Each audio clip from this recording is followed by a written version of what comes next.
ये 5 बातें अगर तुमने समझ ली तो तुम्हें बात करने की ऐसी कला आ जाएगी कि कोई भी तुम्हारी बातों से अट्रैक्ट। नंबर 1, सुनना सीख लो, लोग तुम्हें दिल से याद रखेंगे।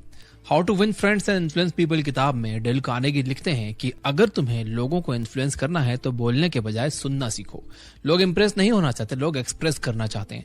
जब तुम उन्हें जेन्युइनली सुनते हो तो उन्हें लगता है कि तुम उनकी बातों में इंटरेस्टेड हो, इससे तुम्हारा कनेक्शन बिल्ड होता है। लोग तुम्हारी बातें भूल जाएंगे पर तुमने उन्हें कैसा फील करवाया था वो याद रखेंगे।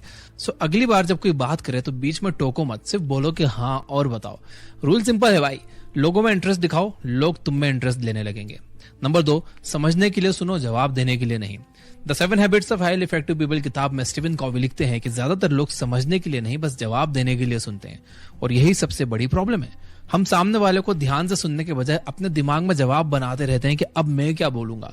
ये सुनना नहीं होता भाई, ये तो इंतजार करना होता है बोलने के लिए। कम्युनिकेशन कोई कुश्ती का मैच नहीं होती, ये एक डांस होता है जहां दोनों का रिदम जरूरी है। सो अगली बार जब कोई तुमसे बात करे तो दिमाग में ये बात बिठा लेना कि पहले मैं सामने वाले को समझ लूं फिर कुछ बोलूंगा। नंबर 3, साइलेंस भी एक सेंटेंस होता है। क्रूशियल कन्वर्सेशन किताब में कैरी पैटरसन लिखते हैं कि जब कन्वर्सेशन इमोशनल हो तो सबसे इंटेलिजेंट रिप्लाई साइलेंस होता है। हम हर अनकंफर्टेबल मोमेंट में बोलकर उसे भरने की कोशिश करते हैं, पर कभी कभी साइलेंस ही सबसे बड़ी बात होती है। 1 सेकंड का पॉज, 2 सेकंड्स का आई कांटेक्ट और 3 सेकंड्स के डीप ब्रीथ, यही शो करता है कि तुम कन्वर्सेशन में इमोशनली प्रेजेंट हो। बातचीत में साइलेंस वीकनेस नहीं भाई, स्ट्रेटेजी है। जो लोग साइलेंस से अनकंफर्टेबल नहीं होते वो दुनिया में सबसे कंफर्टेबल इंसान बन जाते हैं। नंबर 4, वर्ड्स नहीं इमोशन सुनो। नॉन वायलेंट कम्युनिकेशन किताब में मार्शल बी रोजनबर्ग लिखते हैं कि जब कोई गुस्सा करता है तो उसके वर्ड्स पे नहीं उसके इमोशंस पर फोकस करो।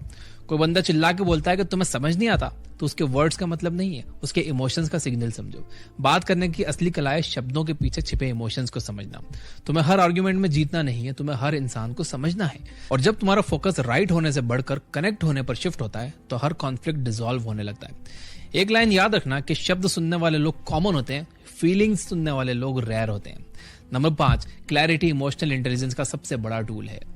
टॉक लाइक टेड किताब में कारमैन गैलो लिखते हैं कि सबसे सक्सेसफुल कम्युनिकेटर्स मुश्किल आइडियाज को सिंपल बना देते हैं। मतलब अगर तुम्हें स्मार्ट लगना है तो कॉम्प्लिकेटेड बातें मत करो, क्लियर बोलो। जितनी क्लैरिटी तुम्हारे थॉट्स में होगी उतना ही अच्छा कनेक्शन सामने वाले से बनेगा।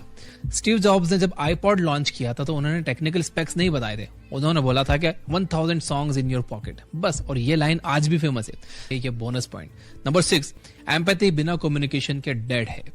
जस्ट लिसन किताब में मार्क गोल्डस्टोन लिखते हैं कि अगर तुम चाहते हो कोई तुमसे खुलकर बात करे तो उन्हें यह महसूस करवाओ कि तुम उन्हें समझते हो। फॉर एग्जाम्पल, अगर कोई उदास है और तुम उसको तुरंत बोल देते हो कि छोड़ना यार सब ठीक हो जाएगा, तो वो और ज्यादा बंद हो जाएगा। लेकिन अगर तुम बस इतना कह दो कि मुझे पता है ये वक्त तुम्हारे लिए कितना मुश्किल है, तो वो तुम्हारी बात सुनेगा भी, बोलेगा भी और खुलेगा भी। हर इंसान चाहता है कि कोई उसका दर्द समझे बिना उसे जज किए। कम्युनिकेशन में सबसे बड़ा कॉम्प्लीमेंट होता है तुमसे बात करके अच्छा फील होता है, और ये तभी होता है जब तुम समझने के लिए सुनते हो, ना कि जवाब देने के लिए। ये 6 आदतें अगर तुम्हारी बातचीत का पार्ट बन गई तो तुम सिर्फ स्पीकर नहीं एक कनेक्टर बन गए। तो जो पहला तरीका है उसमें आपको इंस्टाग्राम पे